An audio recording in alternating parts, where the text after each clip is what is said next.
school bus driver finds a 6-year-old boy hiding under the seats long after school ends. When she asks why he won't go home, his tearful explanation about his new stepfather makes her drive straight to the police station. The October rain drummed against the windshield of Bus 47 with the persistence of tiny fingers tapping for attention. Margaret O'Sullivan adjusted her rearview mirror and glanced at the rows of empty green vinyl seats behind her, their surfaces still warm from the afternoon's cargo of restless children. 23 years of driving these routes had taught her to recognize every sound the old vehicle made. The wheeze of hydraulic brakes, the rattle of loose windows, the particular groan the engine made when climbing Miller's Hill. But today something felt different. A soft rustling came from the back of the bus. Margaret's weathered hands tightened on the steering wheel. She had completed her final route 15 minutes ago, watching the last of her charges, a chattering group of third graders, disappear through the front doors of Millbrook Elementary.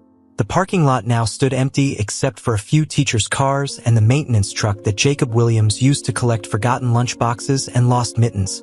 The rustling came again, followed by what sounded suspiciously like a muffled sniffle. "Lord have mercy," Margaret muttered, shifting the bus into park. In all her years behind the wheel, she had found everything from forgotten homework to escaped hamsters lurking in the dark spaces between seats. But a child? That was new territory, and territory that made her chest tighten with maternal worry. She pushed herself up from the driver's seat, her knees protesting with the sharp reminder that 58 years had not been kind to her joints. The fluorescent lights above hummed their familiar tune as she made her way down the narrow aisle, her rubber-soled shoes squeaking against the textured floor. "Hello?" she called softly, her voice carrying the gentle authority that had soothed countless scraped knees and dried countless tears. "Is someone back there?" Silence stretched like taffy between them, thick and uncomfortable. Margaret continued her slow progress toward the back of the bus, checking each row methodically. Seat 7 held a forgotten juice box. Seat 11 had a crumpled homework assignment, math problems in a child's careful handwriting. Seat 14, a small hand shot out from beneath the green vinyl, followed by a shock of sandy brown hair and the largest pair of frightened blue eyes Margaret had ever seen. "Please don't tell," the child whispered, his voice barely audible above the rain's persistent percussion. "Please don't make me go home."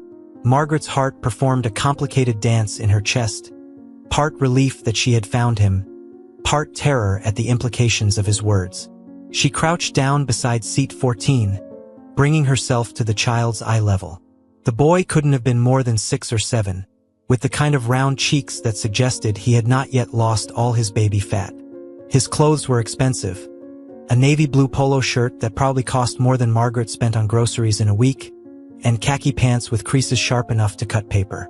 "Hey there, sweetheart," she said, keeping her voice as soft as butterfly wings. "I'm Mrs. O'Sullivan. Most folks just call me Margaret. What's your name?" The boy's grip tightened on something clutched against his chest, a piece of paper that had been folded and refolded so many times it looked like a small accordion. His lower lip trembled with the effort of holding back tears. "Liam," he whispered. "Liam Parker." Margaret nodded, filing the name away in her memory alongside the growing list of concerning details. She had been driving Route 47 for 8 years, and she knew every child who regularly rode her bus. Liam Parker was not one of them. "That's a fine name, Liam. Irish like mine." She settled more comfortably on the floor beside his hiding spot, ignoring the way the metal edge of the seat dug into her hip. "Can you tell me why you don't want to go home? Are you hurt?" Liam shook his head so violently that his hair fell across his forehead in a sandy curtain. "Not hurt like with bruises," he said, his words coming out in stuttered rushes. "But he changed everything. Ever since he came to live with us, everything got different." Margaret prompted gently. "My stepfather, Ryan." The name came out like a curse word, spat from between his small lips with surprising venom. "Mommy married him 3 months ago, and now everything's wrong." Margaret felt her maternal instincts unfurl like a flower toward sunlight. She had seen the signs before, the carefully controlled fear, the way the child seemed to shrink in on himself when discussing home. But something about Liam's demeanor puzzled her. He did not have the haunted look of a physically abused child. His fear seemed more complex. What kind of things did he change, honey? Liam's small fingers worked at the paper in his hands, smoothing and creasing it with unconscious repetition. He made Max go away. Max was our dog. A golden retriever who used to sleep in my bed and play fetch in the backyard. Ryan said Max was too disruptive and found him a new family. But I know Max didn't want to go. He kept looking back at me when they took him away. Tears began to track down Liam's cheeks, leaving clean trails through the dust that had accumulated during his hiding. And Mommy, she's different too. She used to sing while she made breakfast, and she would ask me about my dreams when I woke up. Now she just stares at nothing, and when I try to talk to her, she says I need to be quieter because Ryan is thinking. Margaret's heart ached for the child, but she still sensed there was more to the story. Is Ryan mean to you, sweetheart? Does he hurt you or your mommy? Not with his hands, Liam said, his voice dropping to barely above a whisper. But he's scary in a different way. Sometimes I think he's two different people. The child's words sent a chill down Margaret's spine that had nothing to do with the October cold seeping through the bus windows. What do you mean, honey? Liam looked up at her with those impossibly wide blue eyes, and Margaret saw something in them that made her stomach clench. A knowledge too old for such a young face. Sometimes he talks to me real nice, like when Mommy's around. He smiles and asks about school and says he wants to be my friend. But other times, when Mommy's not looking, his face changes. His eyes get empty, and he whispers things. What kind of things? He tells me I'm not allowed to talk to Mommy about grown-up things anymore. He says children should be seen and not heard, and that good boys don't bother their mothers with silly stories. And then, Liam's voice caught on a sob. And then he stares at me in the mirror. Margaret blinked, certain she had misheard. In the mirror? Liam nodded miserably. In the living room, we have this big mirror above the couch, and sometimes I catch him looking at me in it instead of looking at me with his real eyes. And when I look back at the mirror, his face looks different, meaner, like there's someone else living in there. The rain continued its relentless drumming against the windows, but Margaret barely heard it anymore. Every instinct she possessed was screaming that something was terribly wrong in the Parker household, but she could not quite grasp what. The child's story had the fragmented quality of truth mixed with the imaginative embellishments of a frightened 6-year-old mind. Yet beneath the confusion, she sensed genuine terror. Liam, honey, can you show me what you're holding? The boy looked down at the paper in his hands as if he had forgotten it existed. Slowly, carefully, he unfolded it and held it out to Margaret. The drawing was done in crayon, the kind of artwork that typically adorned refrigerators and earned proud smiles from parents. But this picture made Margaret's blood run cold. It showed a living room with a large rectangular mirror hanging on the wall. In front of the mirror stood a tall figure with disproportionately large hands and eyes that had been colored stark white. Beside the tall figure was a much smaller one, clearly meant to be a child, but the small figure appeared twice, once standing in the room and once reflected in the mirror. The mirror version of the child had tears streaming down its face. I drew this yesterday, Liam said, his voice hollow with exhaustion. Ryan saw it and got real mad. He said I had an overactive imagination and that good boys don't draw scary pictures. Then he took all my other drawings and threw them away. Margaret studied the picture more closely, noting details that sent ice through her veins. The tall figure's reflection in the mirror was subtly different from the one standing in the room. The mirror version had what appeared to be horns drawn in black crayon, and its smile was wider, more predatory. Liam, when you see Ryan looking at you in the mirror, does he look the same as when you look at him directly? The boy shook his head emphatically. That's what I've been trying to tell Mommy, but she doesn't listen anymore. In the mirror, he looks like he's hungry, and his eyes follow me even when his real body isn't moving. Margaret felt the fine hairs on her arms stand at attention. Either this child had one of the most vivid imaginations she had ever encountered, or something deeply disturbing was happening in his home. Given the expensive clothes, the articulate speech, and the genuine terror in his eyes, she was leaning toward the latter. "Sweetheart, how did you end up on my bus? Do you normally ride Route 47? Liam's cheeks flushed pink with embarrassment. I've been hiding here for 3 days. I wait until all the kids get off, and then I stay hidden until you park the bus in the lot. At night, I sneak out and sleep in the playground, and in the morning, I hide again before you come back." 3 days. Margaret's voice pitched higher with alarm. "Honey, what have you been eating?" "I saved my lunch money and bought crackers from the vending machine in the teacher's lounge. And Mrs. Henderson, she's the lunch lady, sometimes gives me extra milk cartons." The practical implications of Liam's survival strategy impressed Margaret even as they horrified her. This was not the impulsive action of a child throwing a tantrum. This was a carefully planned escape executed by someone desperate enough to live rough rather than face whatever waited for him at home. "Liam, I need to ask you something very important, and I need you to tell me the truth. Has Ryan ever touched you in ways that made you uncomfortable? Has he ever made you do things you didn't want to do?" The boy's brow furrowed in concentration, as if he were genuinely considering the question. He makes me sit on his lap sometimes when we watch TV, and he holds on real tight so I can't get up even when the show gets boring. But he doesn't." Liam paused, searching for words his young vocabulary could not quite supply. "He doesn't do bad touching. Not like the police lady who came to school told us about." Margaret nodded, filing this information away alongside everything else. The picture emerging was not one of traditional abuse, but of something more subtle and perhaps more insidious. Psychological manipulation was harder to prove but no less damaging, especially to a child Liam's age. "Honey, I think we need to get you somewhere safe. Would you be willing to come with me to talk to some people who can help?" Liam's eyes went wide with panic. "You're not going to take me home, are you?" "Please, Mrs. Margaret, I can't go back there. Something bad is going to happen if I go back. I can feel it." The certainty in his voice sent another chill through Margaret's chest. She had worked with children long enough to recognize the difference between dramatic exaggeration and genuine premonition. Liam fell squarely into the latter category. "No, sweetheart, I'm not going to take you home. I'm going to take you to the police station, where there are people whose job it is to keep children safe. Can you trust me to do that?" Liam studied her face for a long moment, his blue eyes searching for any sign of deception. Whatever he saw there must have satisfied him, because he nodded slowly and began to crawl out from beneath the seat.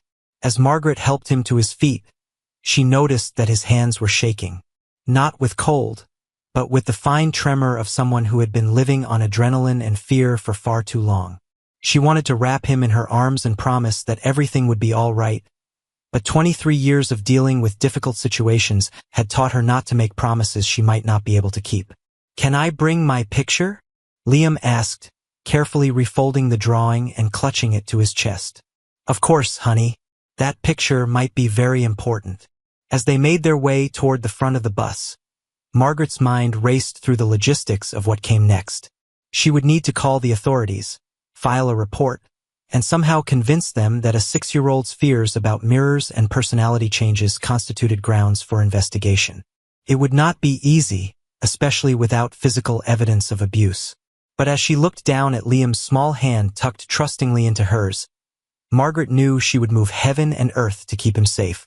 Whatever was happening in the Parker household, whatever Ryan was doing to terrorize this child and manipulate his mother, it was going to stop. The rain had intensified while they talked, turning the parking lot into a series of small lakes that reflected the amber glow of the streetlights. Margaret started the bus and adjusted her mirrors, catching sight of Liam's pale face in the rearview. He sat in the front seat, the same seat that dozens of other children had occupied over the years, but his stillness set him apart from the usual chatter and movement she was accustomed to. "Mrs. Margaret?" Liam's voice was small and uncertain. "Yes, honey? Do you think the police will believe me about the mirror?" Margaret caught his eyes in the rearview mirror and gave him the most reassuring smile she could manage. "I believe you, Liam, and that's a start." As Bus 47 pulled out of the parking lot and into the rain-soaked streets of Millbrook, Margaret could not shake the feeling that they were racing against time. Something in Liam's story, the detail about feeling that something bad was going to happen, resonated with her own maternal instincts. She pressed a little harder on the accelerator and said a silent prayer that they would reach help before whatever Liam feared came to pass. In the passenger seat, Liam clutched his drawing tighter and stared out at the gray October afternoon, his reflection ghost-like in the rain-streaked window. For the first time in 3 days, he felt something that might have been hope flickering in his chest. But beneath that fragile emotion, the fear remained, cold and constant as the autumn rain that followed them through the streets of Millbrook. The police station was only 10 minutes away, but to Margaret, it felt like the longest drive of her life. The Millbrook police station sat like a brick fortress against the gray October sky, its windows glowing yellow in the early evening darkness. Margaret had driven past this building countless times over the years, usually on her way to the grocery store or the library, but she had never imagined she would be walking through its front doors carrying the hopes and fears of a 6-year-old boy. Liam's small hand was warm and slightly damp in hers as they approached the reception desk. The lobby smelled of coffee and industrial disinfectant, with an underlying note of something Margaret could not quite identify. Perhaps the accumulated weight of human desperation that seemed to cling to places where people came seeking help. "Can I help you?" The desk sergeant looked up from his paperwork with the expression of someone who had seen everything at least twice. His nameplate read, Sergeant Rodriguez, and his kind eyes suggested that despite his weariness, he still cared about the people who walked through those doors. "I need to report a situation involving a child," Margaret said, her voice steadier than she felt. "This is Liam Parker, and I believe he may be in danger." Sergeant Rodriguez's attention sharpened immediately, his gaze moving from Margaret to Liam and back again. "What kind of danger, miss?" "Mrs." Margaret corrected automatically. "Mrs. O'Sullivan. I'm a school bus driver, and I found Liam hiding on my bus after hours. He's been living there for 3 days because he's afraid to go home." "Afraid of what specifically?" Margaret looked down at Liam, who had gone very still beside her. His earlier tentative trust seemed to be wavering in the face of official scrutiny, and she could feel his small body tensing as if preparing to run. "Maybe we could sit somewhere more private?" Margaret suggested. "This is a complicated situation." Sergeant Rodriguez nodded and gestured toward a hallway that led deeper into the station. "Interview room 2 is available. Let me get Detective Harrison. He handles most of our family cases." The interview room was small and windowless, with fluorescent lights that cast everything in harsh relief. A rectangular table dominated the space, surrounded by 4 chairs that had seen better decades. Margaret helped Liam into one of the chairs and settled beside him, noting how his feet did not quite reach the floor. Detective Harrison arrived within minutes, carrying a steaming cup of coffee and a manila folder already labeled with Liam's name. He was younger than Margaret had expected, perhaps 40, with graying temples and the kind of careful movement that suggested he had learned to be gentle around frightened children. "Hello, Liam," Detective Harrison said, settling into the chair across from them. "I'm Detective Harrison, but you can call me Tom if you want. Mrs. O'Sullivan tells me you've been having some trouble at home."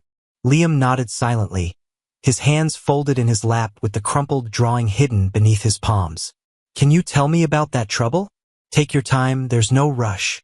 For the next 20 minutes, Liam repeated his story with the kind of consistency that impressed Margaret. He spoke about Ryan's arrival, the disappearance of Max, his mother's strange behavior, and the terrifying incidents with the mirror. Detective Harrison listened without interruption, occasionally making notes in a small notebook that he kept angled away from Liam's line of sight. When Liam finished, Detective Harrison leaned back in his chair and studied the boy thoughtfully. "That's quite a story, Liam. Can you show me the picture you drew?" Liam glanced at Margaret, who nodded encouragingly. Slowly, he unfolded the drawing and placed it on the table between them.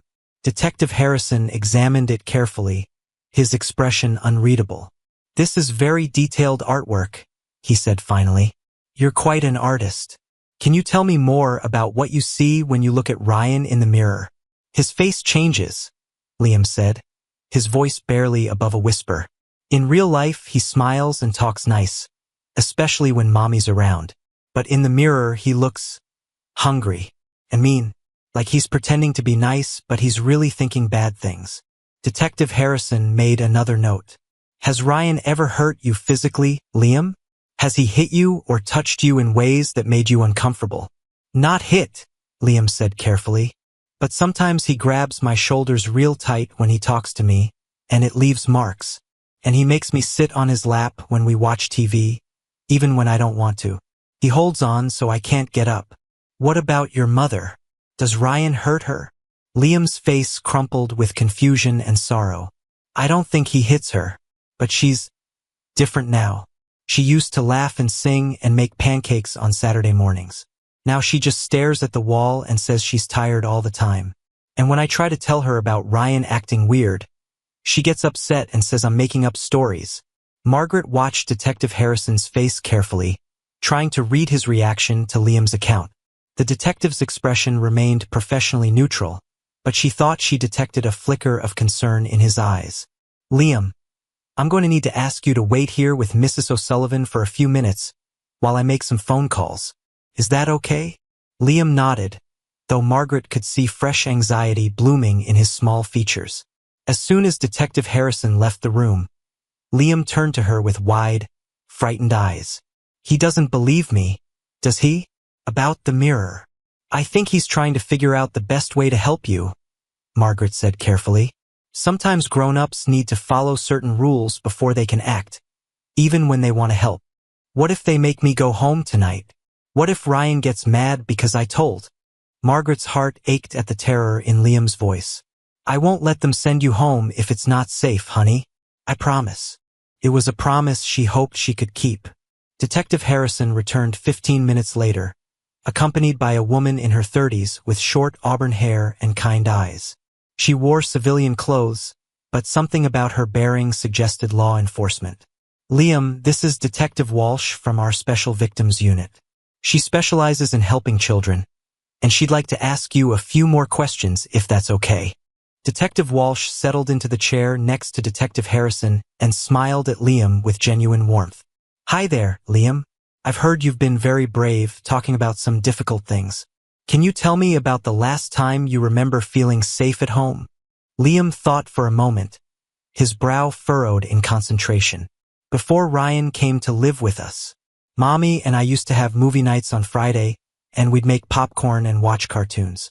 Max would lie on the couch with us, and Mommy would braid my hair while we watched. That sounds really nice. When did those movie nights stop? Right after the wedding. Ryan said movie nights were frivolous, and that we needed to have more structured family time instead.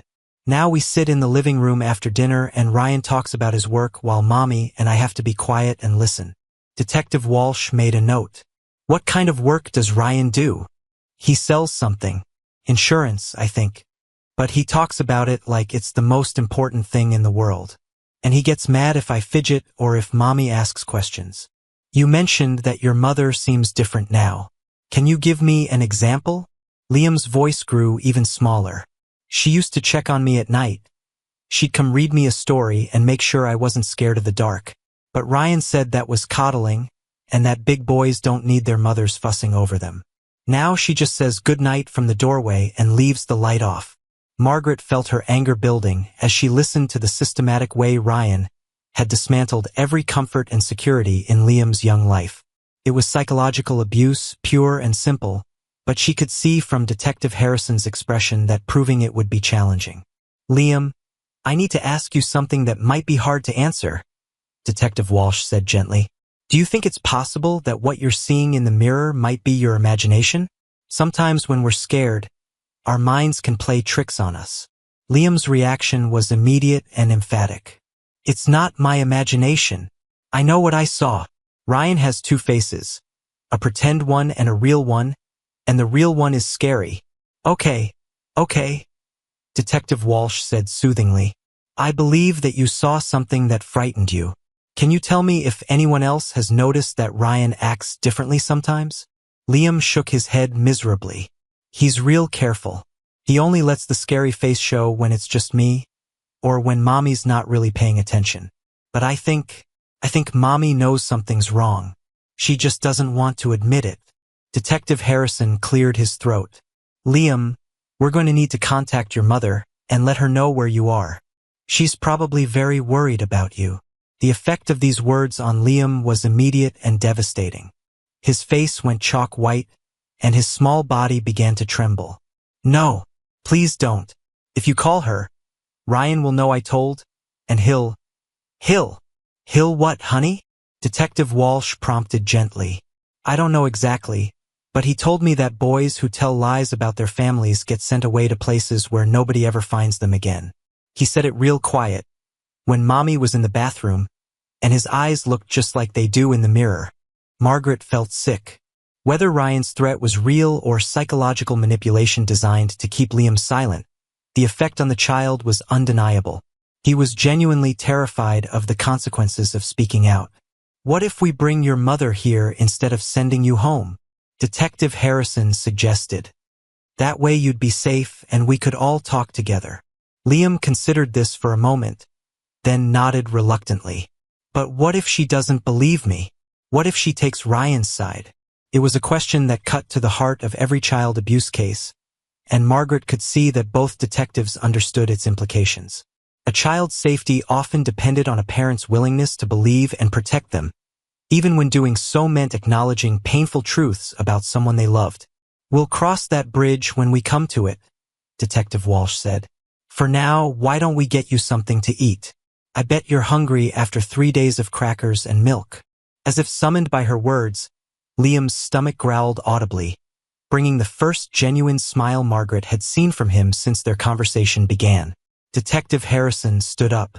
I'll make the call to your mother. Detective Walsh, could you take Liam to the break room and see what we can rustle up for dinner? Actually, Margaret interjected, if it's all right, I'd like to stay with Liam. I think he might feel more comfortable with a familiar face nearby. Both detectives looked at Liam, who nodded eagerly. I want Mrs. Margaret to stay, he said firmly. That's fine, Detective Walsh agreed. Come on. Let's see what kind of culinary miracles we can work with vending machine food and whatever's left in the department refrigerator. As they made their way to the break room, Margaret noticed that Liam kept looking over his shoulder, as if expecting Ryan to materialize behind them. The habit was so ingrained that it seemed unconscious, a survival mechanism developed over months of living in fear. The break room was a small space dominated by a conference table, a refrigerator covered in missing person flyers, and a coffee machine that had seen better decades. Detective Walsh managed to produce a sandwich from somewhere, along with a bag of chips and a juice box that had clearly been someone's forgotten lunch. Liam ate with the focused intensity of someone who had been genuinely hungry, but Margaret noticed that he kept glancing toward the doorway as if monitoring for threats. Even in this safe space, surrounded by police officers, he could not fully relax. Liam, Detective Walsh said as he finished the last of his sandwich, while we're waiting for your mother to arrive, would you be willing to draw me another picture? Maybe one that shows what your house feels like now, compared to how it used to feel. Liam nodded and accepted the paper and crayons Detective Walsh produced from what seemed to be an inexhaustible supply of child-friendly resources. As he began to draw, his tongue poking out slightly in concentration, Margaret marveled at his resilience. Despite everything he had endured, he was still fundamentally a 6-year-old boy, capable of finding solace in simple activities like drawing. The new picture that emerged was markedly different from the first. It showed the same living room, but now it was dominated by dark colors, blacks and grays and deep purples that seemed to absorb light rather than reflect it. The mirror above the couch was larger in this version, taking up nearly a quarter of the page, and the reflection it showed was distorted and menacing. Small figures huddled in the corners of the room. Liam and his mother, both drawn with downturned mouths and tears streaming down their faces. But it was the figure of Ryan that truly disturbed Margaret. In this drawing, he stood in the center of the room with his arms spread wide, as if claiming dominion over everything around him. His eyes were colored solid black, and his smile was too wide, stretching beyond the natural boundaries of his face. That's how the house feels now, Liam said quietly, setting down his crayon. Like everything belongs to him and Mommy and I are just visitors. Detective Walsh studied the drawing carefully. This is very powerful artwork, Liam. You have a real talent for showing feelings through pictures. Before Liam could respond, Detective Harrison appeared in the doorway of the break room. His expression was carefully neutral, but Margaret detected a tension in his shoulders that had not been there before. Liam, your mother is here. She's brought Ryan with her. The effect of these words on Liam was immediate and catastrophic. The color drained from his face, and his small body began to shake violently. No, he whispered. No, no, no. You said I'd be safe. You promised I'd be safe. Margaret's heart broke as she watched the terror consume him. Without thinking, she pulled him into her arms, feeling his small frame trembling against her chest. It's okay, honey. You're still safe. They can't take you anywhere you don't want to go. But even as she spoke the words, Margaret wondered if they were true. What power did a school bus driver have against legal guardians who wanted their child back? What evidence did they have beyond the confused fears of a 6-year-old and 2 crayon drawings? Liam, Detective Walsh said gently, I want you to listen to me very carefully. We're going to talk to your mother and Ryan, but you don't have to be in the same room with them if you don't want to be. You can stay here with Mrs. Margaret, and we'll handle everything. Okay? Liam nodded against Margaret's shoulder, but his trembling did not stop. Through the break room's open doorway, Margaret could hear voices in the lobby. A woman's higher tones mixed with the deeper rumble of a man's voice. Even from this distance, she could detect something in that male voice that made her skin crawl. It was too smooth, too controlled, like an actor delivering lines he had rehearsed. I want to see them, Margaret said suddenly, surprising herself with the words. Before you bring them back here, I want to see what we're dealing with. Detective Walsh looked uncertain. That's not really standard procedure. Please, Margaret said. I've been working with children for over 20 years. I've seen my share of bad parents and dangerous situations. Let me look at them. Maybe I'll notice something you might miss. After a moment's hesitation, Detective Walsh nodded. Stay here with Liam. I'll be right back. Margaret held Liam close as Detective Walsh disappeared down the hallway. Through the walls, she could hear the murmur of conversation growing louder, punctuated by what sounded like a woman crying. Her heart ached for Amanda Parker, who was probably terrified about her missing son, not knowing that the greatest threat to his safety might be standing right beside her. Mrs. Margaret? Liam's voice was muffled against her shoulder. Yes, honey? What if they don't believe me? What if they make me go home? Margaret tightened her arms around him, wishing she could shield him from all the uncertainty and fear that lay ahead. Then we'll figure out another way to keep you safe. I promise you, Liam, I will not let anyone hurt you. Not Ryan, not anyone.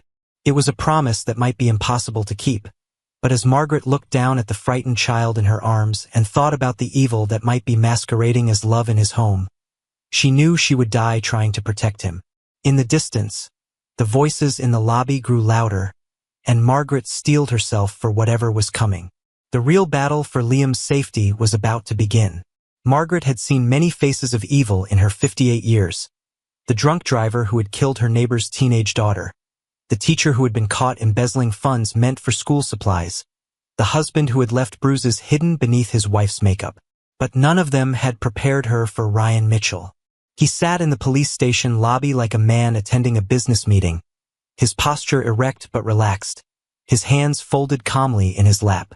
Everything about his appearance spoke of careful cultivation. The precisely trimmed beard, the expensive but conservative suit, the wedding ring that caught the fluorescent light with calculated gleams.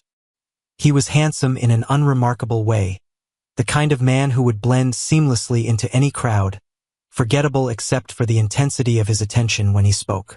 Amanda Parker sat beside him, and the contrast was jarring. Where Ryan projected calm control, Amanda vibrated with barely contained anxiety. Her auburn hair hung limp around a face that had once been pretty but now seemed drained of all vitality. She clutched a purse in her lap with white knuckles, and her eyes darted constantly between the reception desk and the hallway where Liam was hidden, as if she could not decide whether to run toward her son or away from this entire situation.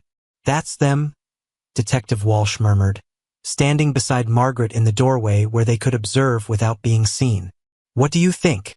Margaret studied the couple for a long moment, letting her instincts process what her eyes were seeing. "He's performing," she said finally. "Look at how he sits. It's not natural relaxation. He's consciously projecting calm. And watch his eyes." As if summoned by her words, Ryan turned slightly in his chair, and Margaret caught a glimpse of his profile. His eyes swept the lobby with the methodical precision of someone cataloging every detail, every potential threat or advantage. When his gaze briefly touched the doorway where Margaret stood, she felt a chill run down her spine. For just an instant, his carefully constructed mask slipped, and she saw something predatory flash across his features. "He knows we're watching him," Margaret whispered, "and he's deciding how to play this."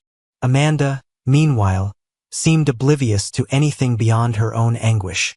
She kept looking toward the hallway where her son waited, and tears leaked steadily down her cheeks despite her obvious efforts to control them. "The mother's a victim too," Margaret added, her heart aching for the woman's obvious distress. "Look at her body language. She's terrified, but not of the police. She's terrified of him." Detective Walsh nodded grimly. "That's what I was afraid of. Come on. Let's get back to Liam before they start asking questions we're not ready to answer." They found Liam exactly where they had left him, huddled in Margaret's chair with his new drawing clutched against his chest. His eyes were red-rimmed with unshed tears, and his breathing had the shallow, rapid quality of someone fighting panic. "How are you doing, honey?"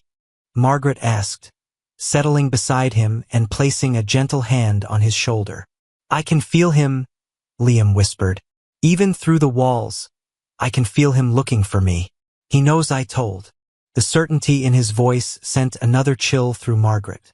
Whether it was genuine intuition or the hypervigilance of a traumatized child, Liam's fear was absolutely real. Detective Harrison appeared in the doorway, his expression carefully neutral. "We're ready to begin the interview. Liam, remember what Detective Walsh told you. You don't have to be in the same room with them. We can handle this however makes you most comfortable." "I want to stay here," Liam said immediately. "I want to stay with Mrs. Margaret." "That's fine. We'll bring your mother back first, just her. Would that be okay?" Liam considered this, then nodded reluctantly. "But not Ryan. Not yet." "Not yet," Detective Harrison agreed. Margaret felt her chest tighten as she watched Detective Harrison disappear back down the hallway. In a few minutes, they would discover whether Amanda Parker was an ally in protecting her son or another obstacle to overcome. The answer would determine everything that happened next. The wait felt eternal. Margaret could hear muffled voices from the direction of the lobby, Ryan's smooth baritone mixing with Amanda's higher, more strained tones. Then footsteps in the hall, and Detective Harrison's voice saying, "Right this way, Mrs. Parker." Amanda Parker appeared in the doorway like a ghost of herself. Up close, the toll of whatever she had been enduring was even more apparent. Dark circles shadowed her eyes, and her clothes hung loose on a frame that suggested recent weight loss. But when she saw Liam, her face transformed with relief so profound it was almost painful to witness. "Liam!" She rushed toward him, falling to her knees beside his chair and pulling him into a fierce embrace. "Oh, baby, I was so scared. I thought something terrible had happened to you." For a moment, Liam melted into his mother's arms, and Margaret caught a glimpse of the bond that had once existed between them. But then Amanda pulled back to look at her son's face, and her expression shifted to confusion and hurt. "Why did you run away, sweetheart?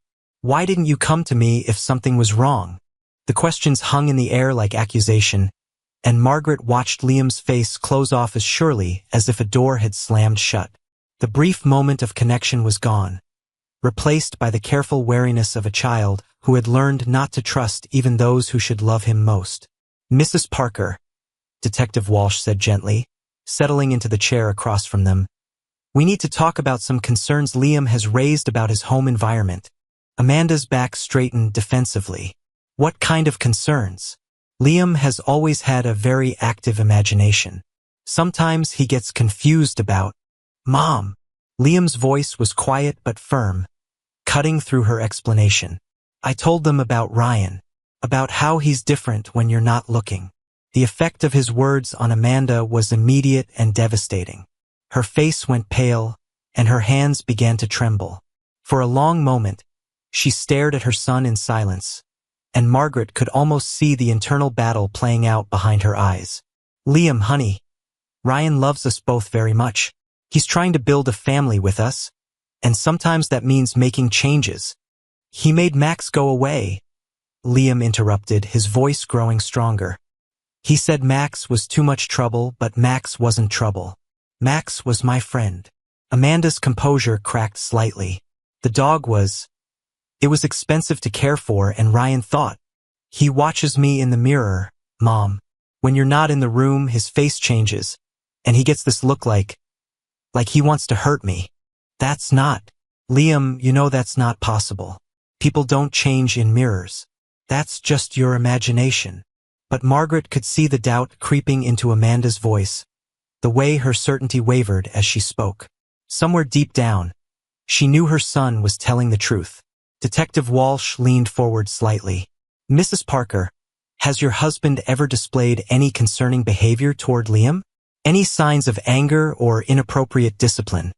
Ryan isn't violent, Amanda said quickly. He's never hit Liam or me. He has very specific ideas about how a family should function. He believes in structure and discipline. What kind of structure? Detective Harrison asked from his position near the door. Amanda's hands twisted in her lap, and she avoided looking directly at anyone as she spoke. He thinks modern parenting is too permissive. Children need boundaries, clear expectations. He's helped me see that I was too soft with Liam before. In what ways were you too soft? The question seemed to unlock something in Amanda, and words began pouring out of her like water through a broken dam. I used to let Liam sleep in my bed when he had nightmares. Ryan says that creates dependency and prevents children from developing self-reliance. And I used to read to him every night, but Ryan says that's coddling. Children Liam's age should be reading to themselves. And the dog. I know it seems cruel, but pets can be distracting for children. They need to focus on their schoolwork and their responsibilities to the family. Margaret listened with growing horror as Amanda recited what was clearly a rehearsed litany of justifications. Each point sounded reasonable in isolation, but together they painted a picture of systematic isolation designed to strip away every source of comfort and security in a child's life. Mom, Liam said quietly, do you remember how you used to sing while you made breakfast? And how we used to dance in the kitchen while we waited for the pancakes to cook? Amanda's face crumpled, and fresh tears began to flow down her cheeks. Oh, sweetheart, we don't do those things anymore because, she stopped, unable to finish the sentence, and Margaret realized that Amanda was finally confronting the reality of what her life had become. Because Ryan doesn't like noise in the morning, Liam finished for her. And he says dancing is frivolous and that breakfast should be a quiet, structured meal where families discuss the day's plans. Amanda covered her face with her hands, her shoulders shaking with silent sobs. When she finally looked up, her eyes held a devastation that went soul deep. What has he done to us? She whispered. What have I let him do to us? Detective Walsh exchanged a meaningful look with Detective Harrison. This was the breakthrough they had been hoping for, the moment when a manipulated parent began to see through the web of control that had been woven around them. Mrs. Parker, Detective Walsh said gently, manipulation of this kind is subtle and sophisticated. The people who practice it are experts at making their victims believe that the changes are necessary, even beneficial. It's not your fault that you didn't see it clearly. But I should have protected him, Amanda said, reaching for Liam's hand. I'm his mother. I should have seen that he was afraid. You see it now, Margaret said quietly. That's what matters. Amanda turned to look at Margaret as if noticing her for the first time. I'm sorry. I don't think we've been introduced. Are you with the police? I'm Margaret O'Sullivan. I'm the school bus driver who found Liam. He'd been hiding on my bus for 3 days because he was too scared to go home. The words hit Amanda like a physical blow. She doubled over slightly, pressing her hand to her stomach as if in pain. 3 days? Oh God, Liam, 3 days? I thought, Ryan said you were probably just acting out, that you'd come home when you got hungry enough. He said calling the police right away would be overreacting. He told you not to call the police? Detective Harrison's voice sharpened with interest. He said children run away all the time, and that involving authorities would just traumatize Liam more. He convinced me to wait, to give you time to come home on your own. Amanda looked at her son with growing horror. But you weren't acting out, were you? You were terrified. Liam nodded, and Margaret felt her heart break a little more at the quiet resignation in his voice when he spoke. I tried to tell you, Mom. I tried to show you the drawings, but Ryan always said I was being dramatic. And when I tried to talk to you alone, he always found reasons to interrupt. The drawings, Amanda said suddenly. The ones I found under your bed last week. Ryan said they were too dark, too violent for a child your age. He threw them away and said we needed to monitor your artistic expression more carefully. She turned to Detective Walsh. Can I see the pictures he drew here? Detective Walsh slid both of Liam's drawings across the table. Amanda studied them in silence, and Margaret watched as understanding dawned in her features. These were not the products of an overactive imagination or a disturbed child acting out for attention. They were the desperate communications of someone trying to make sense of a reality that had become nightmarish. The mirror, Amanda whispered, touching the drawing with one finger. Oh, Liam, I'm so sorry. I should have listened. I should have seen. You couldn't see, Liam said with the matter-of-fact acceptance that children often display in the face of adult failure. He was careful. He only showed his real face when it was just me. Amanda looked up at Detective Walsh with something approaching panic. He's still out there, in the lobby. He's waiting for me to bring Liam home, and when I don't, she shuddered. You don't understand what he's like when he's angry. Not violent, but worse somehow. He gets very quiet and very cold, and he finds ways to make you feel like everything that's wrong is your fault. He can't hurt you here, Detective Harrison said firmly. And he won't be hurting either of you again. We have enough evidence to keep Liam safe while we investigate further. What kind of evidence? Amanda asked.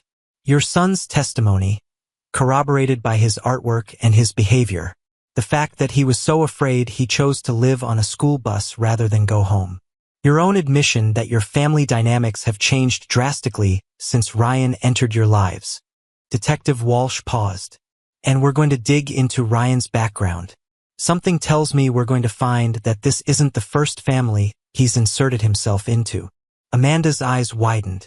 You think he's done this before?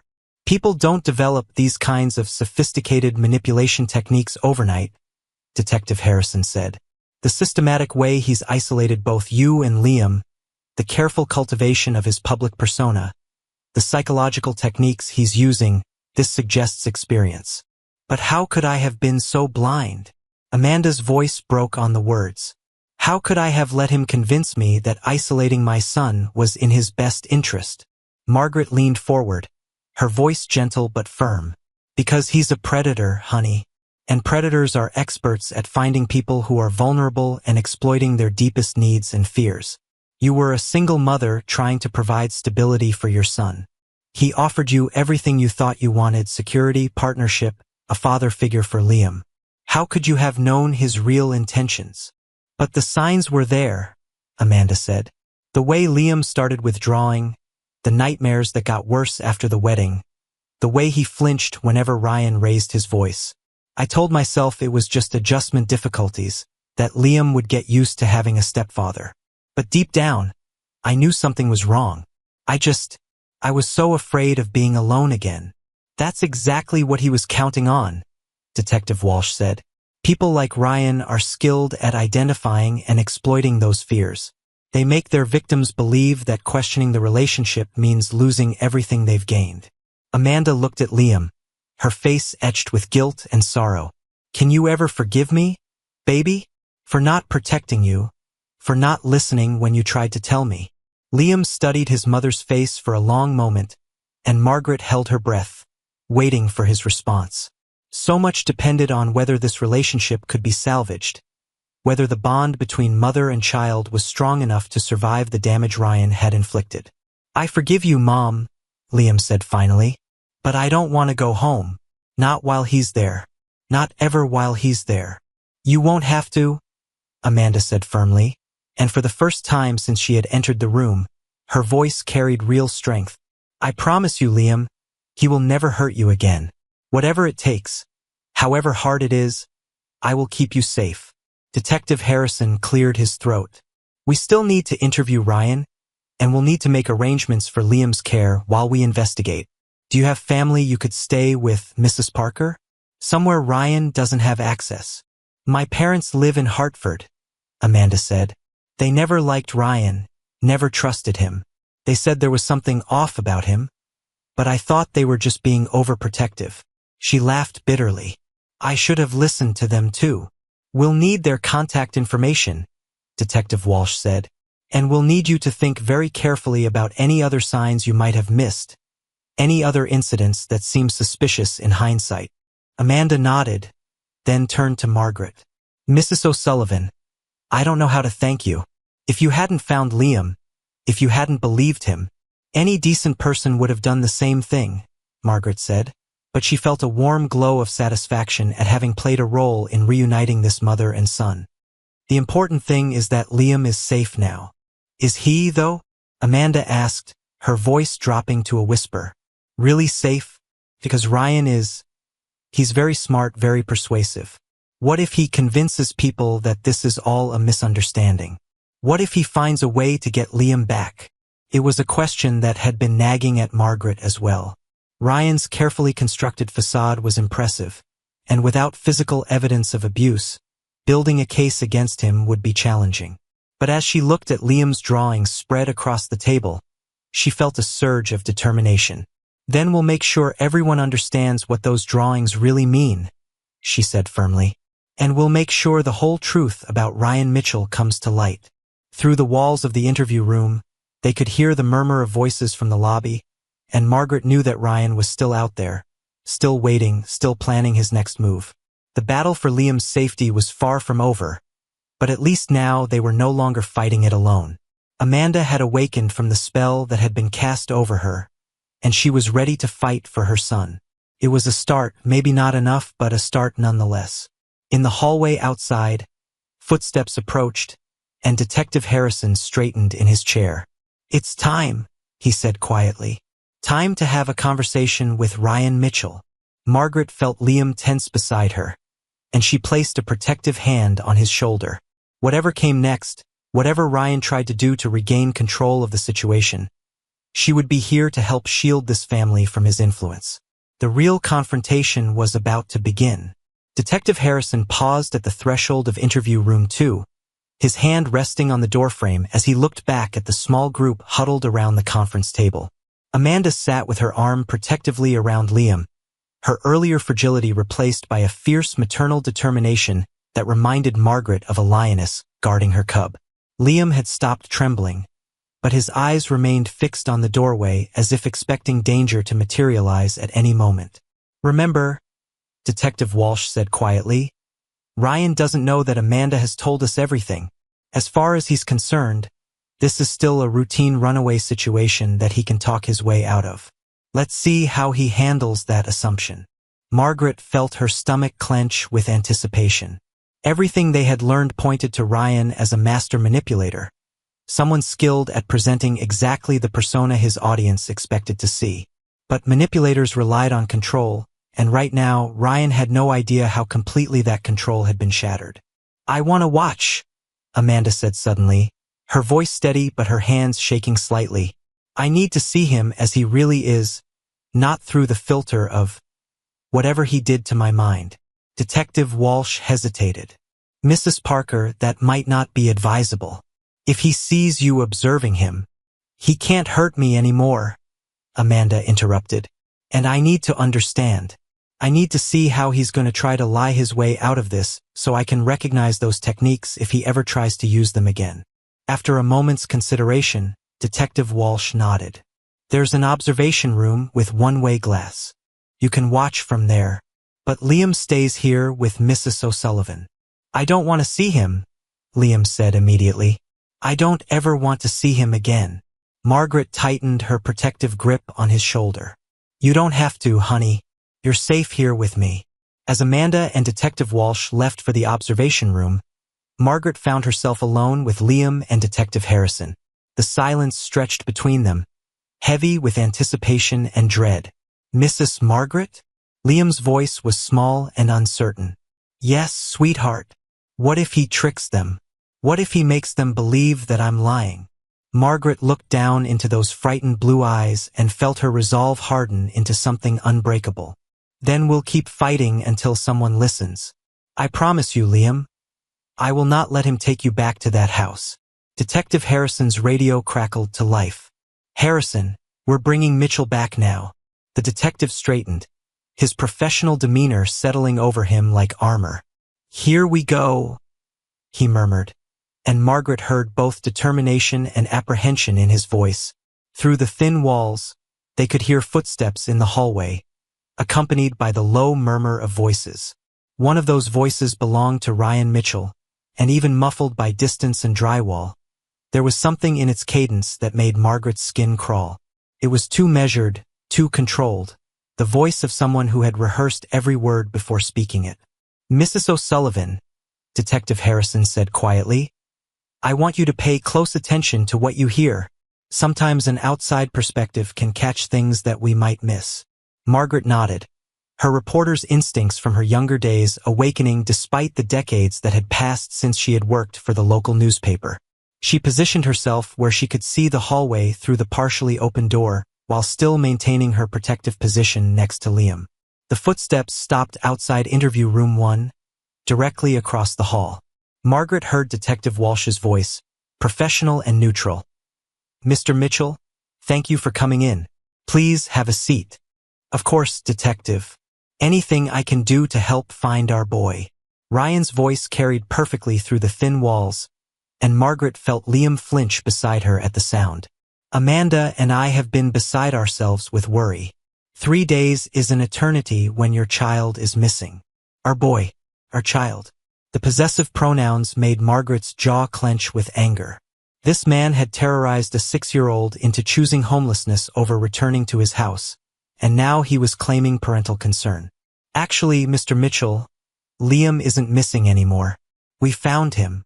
There was a pause, brief, but long enough for Margaret to imagine Ryan recalibrating his approach. When he spoke again, his voice carried exactly the right note of relief mixed with parental concern. Thank God. Is he all right? Where was he? Amanda will be so relieved. She's been blaming herself, thinking she did something wrong. The smoothness of his response was chilling. No genuine parent, Margaret knew, would be so composed upon learning their missing child had been found. There would be questions, demands to see the child immediately, overwhelming emotion. Ryan's reaction was perfectly calculated and completely hollow. Liam is physically unharmed, Detective Walsh continued. He's been hiding on a school bus for the past 3 days. The driver found him this afternoon. A school bus. Ryan's surprise sounded genuine, but Margaret detected something else beneath it. A note of calculation, as if he were already working out how to use this information to his advantage. Well, that's creative, though I suppose it makes sense. Liam has always had quite an imagination. Sometimes Amanda and I worry that his fantasies might be getting out of hand. There it was, the first attempt to discredit Liam's credibility. Margaret felt her hands clench into fists. Can you think of any reason why Liam might have been afraid to come home, Mr. Mitchell? Another pause, longer this time. Margaret imagined Ryan's expression, probably a carefully constructed mask of confused concern. I wish I could say I was surprised, Detective, but Amanda and I have been dealing with some behavioral issues lately. Liam has been having trouble adjusting to our marriage, and he's been acting out in various ways. Running away, telling elaborate stories, having what his pediatrician thinks might be night terrors. Margaret felt sick. Every word out of Ryan's mouth was designed to paint Liam as an unstable child whose word could not be trusted. The man was systematically destroying his stepson's credibility before anyone could even present the accusations against him. What kind of stories has Liam been telling? Oh, the usual childhood fears amplified by anxiety. He claims I'm different sometimes, that I have some kind of alter ego that only he can see. He's become fixated on mirrors, convinced that reflections show things that aren't really there. Amanda and I have been considering therapy, but we hoped he would outgrow it naturally. Beside Margaret, Liam had gone very still, his breathing shallow and rapid. She could see that listening to Ryan dismiss and pathologize his genuine fear was re-traumatizing him all over again. "Honey," she whispered, "do you want to go somewhere else? You don't have to listen to this." Liam shook his head firmly. "I need to hear what he says. I need to know his lies so I can tell you the truth." Margaret's heart ached at the maturity forced upon this 6-year-old child, but she respected his courage. If Liam was strong enough to face his abuser's deceptions, she would be strong enough to help him. "Has Liam displayed any other concerning behaviors?" Detective Walsh's voice remained professionally neutral, but Margaret thought she detected a slight edge to it. "He's been increasingly defiant toward authority, both at home and at school. His teachers have mentioned that he seems distracted and sometimes tells other children elaborate stories about his family life. And he's developed some concerning habits, hiding food in his room, hoarding small objects, that sort of thing." Margaret realized with growing horror that Ryan was describing normal responses to trauma and reframing them as evidence of mental instability. Every symptom of fear and hypervigilance that Liam had developed was being weaponized against him. "Mr. Mitchell, what would you say your relationship with Liam is like?" "Challenging, if I'm being honest. I love that boy like my own son, but he's been resistant to accepting me as a father figure. I think part of it is loyalty to his biological father's memory, and part of it is just the normal difficulty children have with change. Amanda and I have been trying very hard to create a stable, structured environment for him, but he seems to interpret our efforts as oppression." The way Ryan spoke about Liam, with just the right mixture of love, concern, and frustrated patience, was masterful. To anyone who didn't know the full story, he would sound like a caring stepfather dealing with a difficult adjustment period. "Can you describe the structured environment you've created?" "Well, children need routine and boundaries. When I first moved in, the household was quite chaotic. Amanda, bless her heart, is a wonderful mother, but she was perhaps too permissive. Liam was sleeping in her bed regularly. There were no consistent meal times or bedtime routines, and frankly, the house was in a state of disorder that I don't think was healthy for anyone." Margaret felt her anger building as Ryan painted Amanda's previous parenting style as inadequate. The man was rewriting history, making his systematic isolation and control sound like necessary improvements. So we implemented some changes. Regular bedtime, structured meal times, age-appropriate independence. We found a good home for the family dog. It was becoming too expensive to maintain, and honestly, the animal was undisciplined and disruptive. We established quiet times for family discussion instead of the chaotic noise that had been normal before. Every positive change Ryan claimed to have made was actually a form of control designed to strip away Liam's sources of comfort and security. But the way he presented it made it sound reasonable, even admirable. How did Liam respond to these changes? Not well, I'm afraid. He became increasingly withdrawn and started having what I can only describe as episodes. He would claim that I was different at different times, that my reflection in mirrors was somehow threatening. Amanda and I consulted his pediatrician, who suggested that Liam might be experiencing dissociative episodes as a response to the stress of family changes. Margaret felt Liam tense beside her. The boy's hands were clenched so tightly that his knuckles were white, and she could see tears tracking down his cheeks. "He's lying," Liam whispered. "He's making it sound like I'm crazy, but he really does change. He really does look different in the mirror." "I know, honey," Margaret whispered back. "Detective Walsh knows too. She's not going to be fooled by this."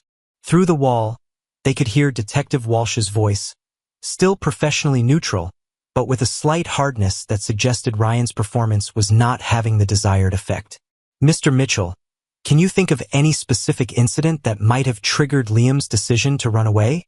There was a longer pause this time, and Margaret imagined Ryan carefully considering his response. When he finally spoke, his voice carried a note of reluctant admission that was probably calculated to sound like honest self-reflection. There was an incident 2 nights ago that I'm not proud of. Liam had drawn some very disturbing pictures, violent imagery, dark themes that frankly concerned both Amanda and me. When I tried to discuss them with him to understand what might be troubling him, he became hysterical. He started screaming that I was not real, and that the real me was trapped in the mirror. Margaret felt sick as she realized what Ryan was doing. He was taking Liam's desperate attempt to communicate his fear and reframing it as evidence of mental illness. I'll admit, Detective, I lost my patience. I raised my voice, told him that his behavior was unacceptable and that he needed to stop creating these fantasy scenarios. I may have been too harsh, but honestly, I was frightened by the level of delusion he was displaying. Amanda and I discussed having him evaluated by a child psychologist, but perhaps we should have acted sooner. The bastard was actually admitting to frightening Liam while making it sound like justified parental concern. Every word out of his mouth was designed to make himself look like a caring but overwhelmed stepfather dealing with a disturbed child. Where are these drawings now, Mr. Mitchell?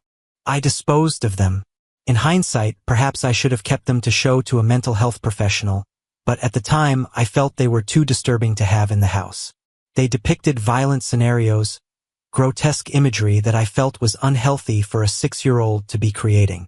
Margaret realized that Ryan was describing Liam's truthful artistic representations of his fear as pathological fantasies. The man's ability to twist reality was breathtaking in its scope and chilling in its effectiveness. Detective Walsh's voice carried a slight edge when she spoke again. Mr. Mitchell, I have to ask, have you ever given Liam any reason to fear you? Any incidents where you might have lost your temper or said something that could have been misinterpreted? The question hung in the air for a long moment, and Margaret found herself holding her breath. This was Ryan's chance to slip up, to reveal something that would crack his carefully constructed facade.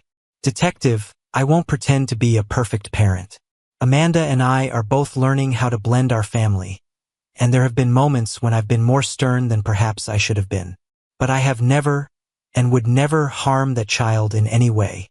He is precious to both Amanda and me, and our only goal is to provide him with the stability and structure he needs to thrive. The response was flawless.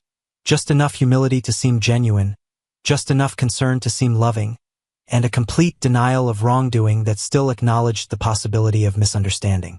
Can you think of any reason why Liam might have told the school bus driver that he was afraid of you specifically? Margaret heard Ryan's sharp intake of breath through the wall. This was the first indication he had been given that Liam had made specific accusations, and she could practically feel his mind racing as he recalibrated his strategy. Detective, if Liam said that, then I think it confirms what Amanda and I have been suspecting. He's not just acting out, he's genuinely experiencing some kind of psychological break. The Liam I know, the boy I love like my own son, would never make such an accusation unless he was genuinely confused about reality. It was brilliant and horrible. Ryan was using Liam's accusations as further evidence of mental illness rather than addressing their content. He was positioning himself as the concerned parent whose disturbed child was making false allegations. What would you like to see happen next, Mr. Mitchell? I want my family back together, Detective. I want Liam to get the help he clearly needs, and I want us to work through this crisis as a unit. Whatever mistakes I may have made as a stepfather, I'm committed to learning from them and being better. But most importantly, I want Liam to feel safe and loved in his own home. Margaret felt nauseated by the performance. Every word was perfectly chosen to paint Ryan as a loving, concerned parent whose only crime was caring too much about a troubled child. If she hadn't heard Liam's story, if she hadn't seen the fear in his eyes and the truth in his drawings, she might have been convinced herself. I think that's enough for now, Detective Walsh said. We'll need you to wait while we complete our interviews and determine the best course of action. Of course, Detective. I'll be right here, ready to help in any way I can. All I want is for Liam to be safe and for our family to heal from this crisis. Margaret heard chairs scraping against the floor, footsteps, and the sound of a door closing. Ryan was being escorted back to the lobby, probably believing that his performance had been successful. Detective Harrison, who had been listening silently throughout the interview, shook his head grimly. "That man is dangerous," he said quietly. The way he systematically reframed every piece of evidence against him, the way he made Liam's fear sound like mental illness, that's not the work of an amateur. Margaret looked down at Liam, who was staring at the table with a look of devastation that broke her heart. "Honey, you know that everything he said was lies, right? You know that you're not crazy, that your fear is real and justified." Liam nodded, but his voice was hollow when he spoke. "He's really good at lying, isn't he? He makes it sound so real, so believable. What if other people believe him instead of me?" Before Margaret could respond, the door opened and Amanda rushed in, her face flushed with anger and her eyes bright with unshed tears. "I heard every word," she said, falling to her knees beside Liam's chair. "Baby, I am so sorry. I'm sorry I ever let him into our lives. I'm sorry I didn't see through his lies sooner. And I'm sorry you had to listen to him try to make you sound crazy." She looked up at Detective Harrison with fierce determination. "That man will never come near my son again. I don't care what it takes. I don't care what I have to do. He will never hurt Liam again." Detective Harrison nodded approvingly. "We're going to need your help with that, Mrs. Parker. We're going to dig into Ryan's background, see if we can find evidence of previous victims. And we're going to need you to be strong for Liam while we build a case." Margaret felt a surge of hope as she looked at Amanda's transformed face. The broken, manipulated woman who had walked into the police station was gone, replaced by a fierce mother ready to fight for her child. But even as hope bloomed in her chest, Margaret knew that the battle was far from over.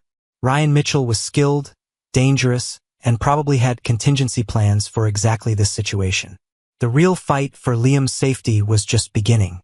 Through the walls, they could hear the murmur of voices from the lobby, and Margaret knew that Ryan was out there, waiting, planning his next move.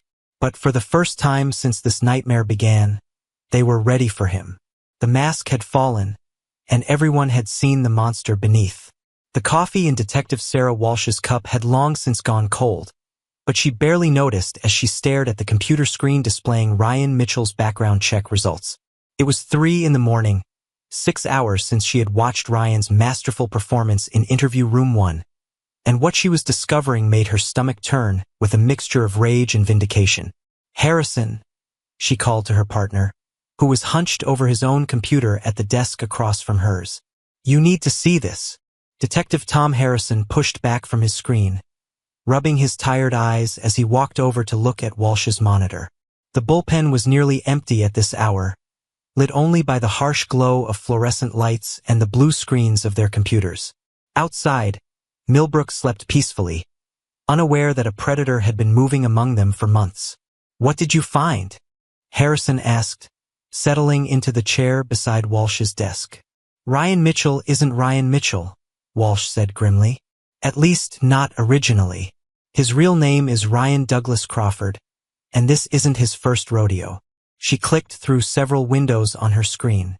"Look at this employment history." Harrison leaned forward, studying the data that Walsh had painstakingly assembled over the past several hours. Insurance sales in Connecticut, real estate in Massachusetts, financial planning in Vermont. He paused, his eyes widening as the pattern became clear. All different companies, all different cities, but always jobs that would put him in contact with single mothers. Exactly. And look at the time frames. Walsh highlighted different sections of the timeline she had constructed. 6 months in Connecticut, 8 months in Massachusetts, 10 months in Vermont. Never long enough to raise suspicions, but long enough to identify and groom targets. Harrison felt his jaw clench as the implications sank in. "How many victims are we talking about?" Walsh pulled up another window showing a map of New England with red pins marking various locations. "Based on what I've found so far, at least 6 families over the past 4 years. Maybe more." I'm still tracking down some gaps in his employment history. Have you contacted the other jurisdictions? I started making calls an hour ago. Most of the departments I've reached had no idea what I was talking about. No missing persons reports, no domestic disturbance calls, nothing that would have triggered an investigation. Walsh's voice carried a note of frustrated admiration. This guy is good. He gets in, does his damage, and gets out before anyone realizes what happened. Harrison studied the map more closely, noting the geographical progression from city to city. What about the families? Any way to track them down? That's where it gets interesting. Walsh pulled up a series of newspaper clippings she had found during her research. I found marriage announcements for 3 of his previous identities. Ryan Matthews married Jennifer Collins in Hartford 2 years ago. Ryan Davidson married Patricia Brennan in Boston 18 months ago. Ryan Sullivan married Caroline Foster in Burlington last year. All single mothers? All single mothers with young children. All of them seemed to disappear from public records within months of the wedding announcements. Walsh's fingers flew across the keyboard, pulling up social media profiles and public records. Look at this Facebook profile for Jennifer Collins. Lots of happy family photos for the first few months after her marriage. Then nothing. Radio silence. Harrison felt a chill run down his spine. You think he killed them? I don't know. But I think he did something to make them disappear from their communities, their support networks, their entire lives. And then he moved on to the next victim. Walsh clicked to another profile, showing a smiling woman with dark hair holding a toddler. The last post was dated 8 months earlier. A photo of a family dinner, with a man whose face was carefully angled away from the camera. Patricia Brennan in Boston. Her last social media activity was posting about how grateful she was to have found such a caring and structured partner who was helping her create a stable environment for her daughter. The same language he used tonight, Harrison observed grimly. Exactly. He has a script, a playbook that he follows with each family. And it works because he's targeting women who are vulnerable, isolated, desperate for stability. Walsh pulled up another profile. Caroline Foster in Burlington. Look at this progression of posts. Harrison read over her shoulder as Walsh scrolled through months of social media history. The transformation was chilling to witness. Early posts showed a vibrant woman sharing photos of hiking trips with her son, family picnics, art projects, and weekend adventures. Gradually, the posts became less frequent and more constrained. Photos of quiet family dinners replaced outdoor adventures. References to learning better parenting techniques and creating structure replaced spontaneous activities. The last post is from 6 months ago, Walsh noted. Just like the others, they fade away from public view until they essentially vanish from their own lives. Harrison shook his head in disgust. How does he find them? Support groups, I think. Look at this. Walsh pulled up a series of online forums and support groups for single parents. He joins these communities using fake profiles, identifies women who are struggling, builds relationships over time. By the time he approaches them in person, he already knows their vulnerabilities, their fears, their deepest needs. And then he becomes exactly what they're looking for. Exactly. The perfect partner who offers stability, structure, financial security. Everything a single mother thinks she needs to provide for her child. Walsh's voice carried a note of bitter irony. He studies them like a scientist studying lab rats, figuring out exactly what buttons to push. Harrison stood up and walked to the window, staring out at the empty streets of Millbrook. What about the children? What happened to the kids? Walsh's silence stretched long enough that Harrison turned back to look at her. Her face was pale, and her hands were shaking slightly as she pulled up another set of records. That's what I'm afraid to find out, she said quietly. I've been trying to track down what happened to the children from his previous relationships, but it's like they disappeared along with their mothers. No school enrollment records, no medical records, no social services involvement that I can find. The implications hung between them like a toxic cloud. Either Ryan was extraordinarily good at covering his tracks, or the children had met fates too horrible to contemplate. We need to contact the FBI, Harrison said firmly. This is way beyond our jurisdiction now. We're talking about interstate crimes, multiple victims, possibly multiple murders. Walsh nodded, but her attention had already turned back to her computer screen. There's something else, Tom. Something that might be even more important for Liam's case. She pulled up a police report from Hartford, Connecticut, dated 14 months earlier. Jennifer Collins' ex-husband filed a missing persons report for his son, her son from a previous marriage. 7-year-old Michael Collins was supposed to spend the weekend with his father, but Jennifer never brought him for the visit. When the father went to the house, it was empty. Neighbors said the family had moved away suddenly. Harrison felt his blood run cold. Did they ever find the boy? No. The case is still open, but it went cold pretty quickly. Jennifer had legal custody, and there was no evidence of foul play. The assumption was that she had relocated with her new husband and would eventually make contact. But she never did. She never did. And now we know why. Walsh turned to face Harrison, her expression grim. Tom, I think Ryan doesn't just manipulate and abandon these families. I think he's collecting the children. The words hung in the air like a death sentence. Harrison felt his professional composure cracking as he thought about Liam, sleeping safely in the Children's Crisis Center where they had placed him for the night. How close had the boy come to becoming another statistic in Ryan's horrific collection? We need to wake up the lieutenant, Harrison said, reaching for his phone. And we need to get federal agents involved immediately. If you're right about this, if Ryan is trafficking children, then Liam might be our only witness who's still alive to testify. Walsh was already pulling up contact information for the FBI's Crimes Against Children unit. I'll start making calls. But Tom, there's something else we need to consider. What? Ryan's still out there.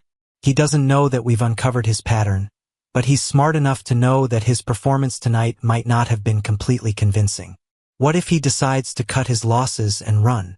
Harrison paused in his dialing. You think he'd leave town? I think he might do something worse than that. Think about it.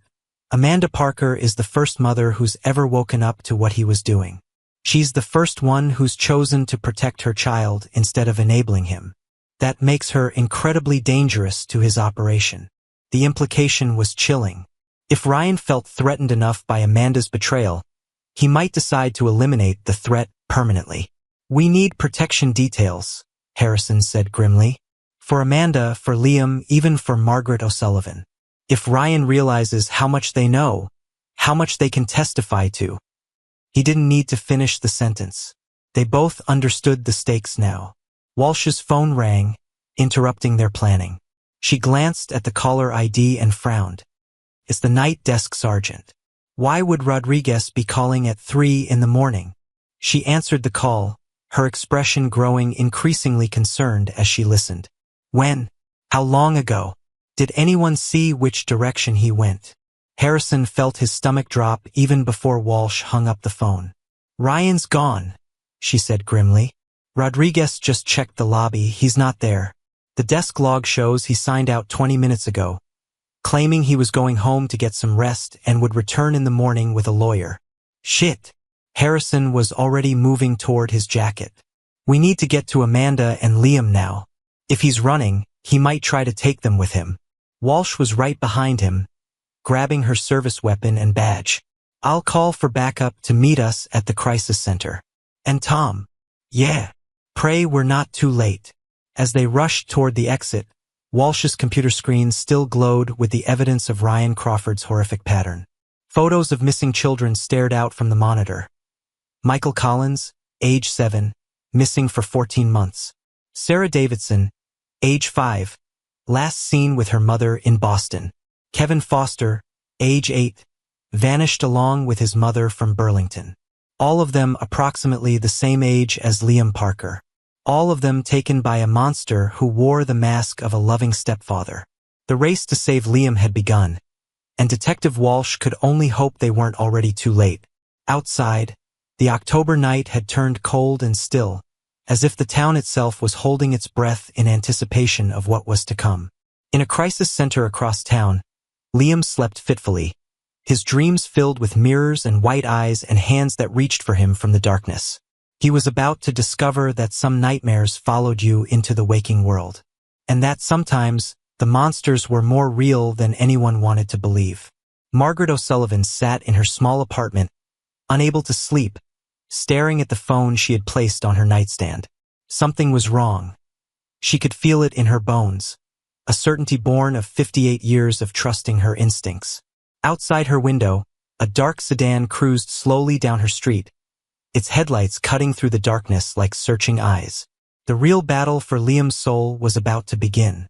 The Millbrook Crisis Center was a converted Victorian house on the outskirts of town, its warm yellow exterior hiding the bulletproof glass and reinforced locks that protected the vulnerable children within.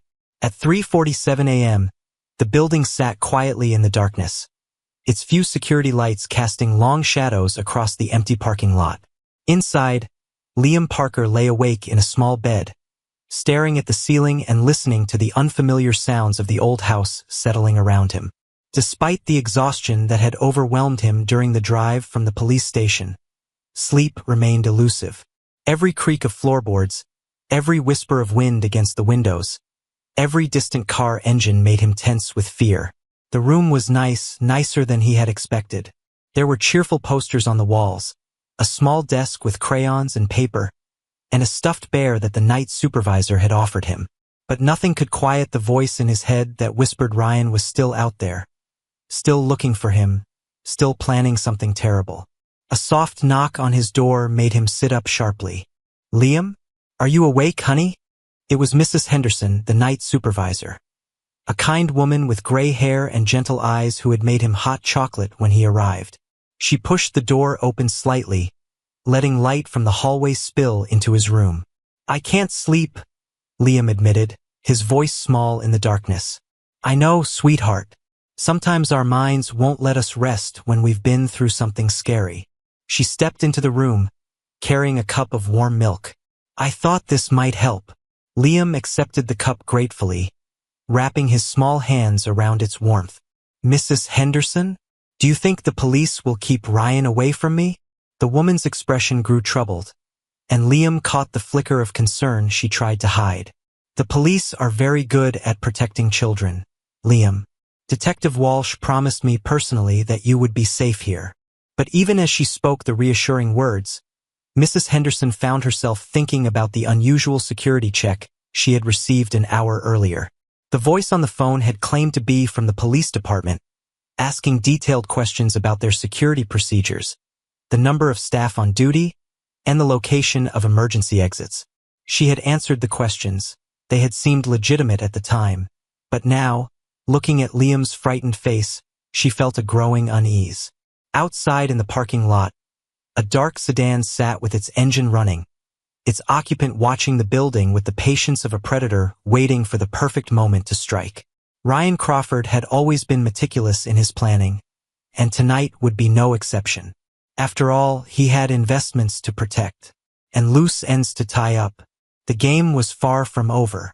The phone in Detective Walsh's car rang at exactly 4:15 a.m.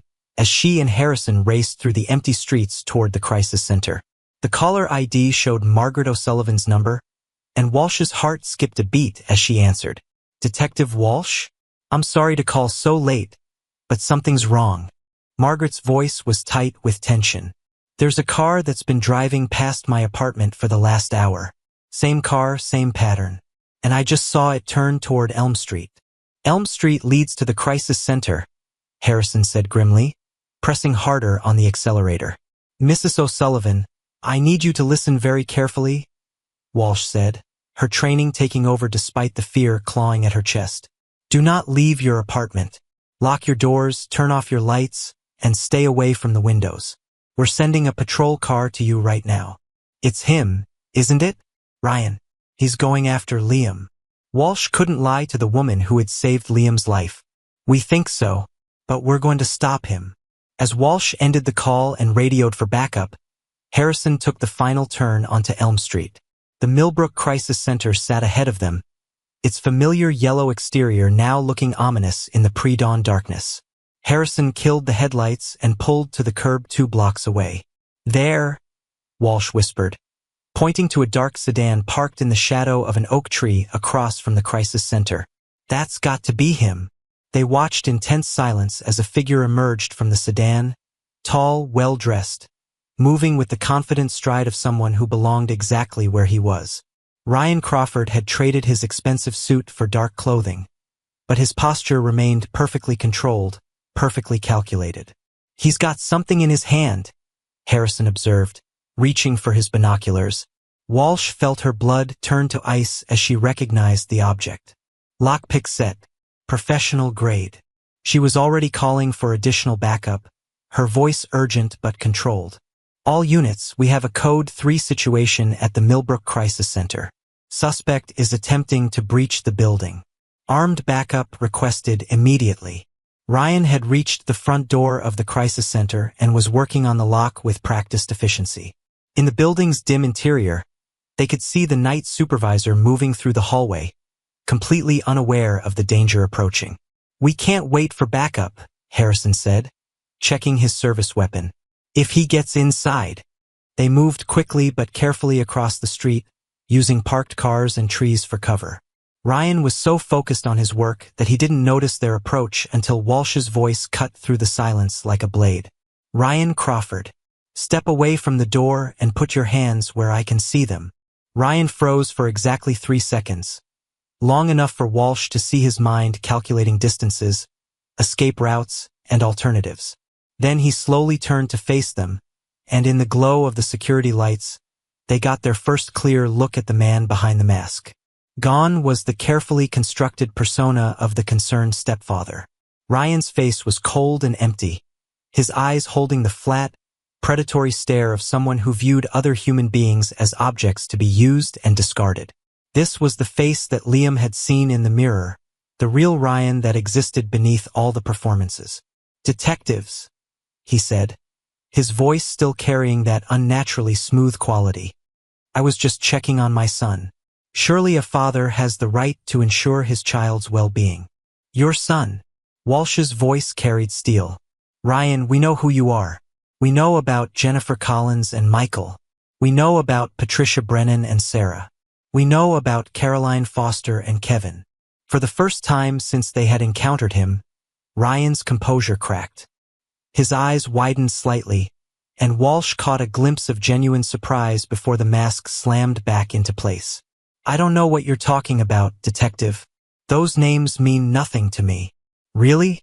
Because the FBI is very interested in talking to Ryan Douglas Crawford about a pattern of missing families across 4 states. Walsh took a step closer, her weapon trained on Ryan's center mass. It's over, Ryan. We know about the children. We know what you've been doing. Ryan's laugh was a sound devoid of any human warmth. You know nothing. You have theories, suspicions, the fantasies of a disturbed child who can't accept his new family situation. But you have no proof. We have Liam's testimony, Harrison said. We have his mother's testimony. We have evidence of systematic psychological manipulation and abuse. You have the word of a woman who was clearly mentally unstable. Why else would she have been so easily manipulated? And a 6-year-old child with documented behavioral problems. Ryan's confidence was returning as he fell back into his familiar pattern of discrediting his victims. No prosecutor in the country would take that case to trial. Walsh felt a surge of rage at his casual dismissal of the pain he had inflicted, but she kept her voice level.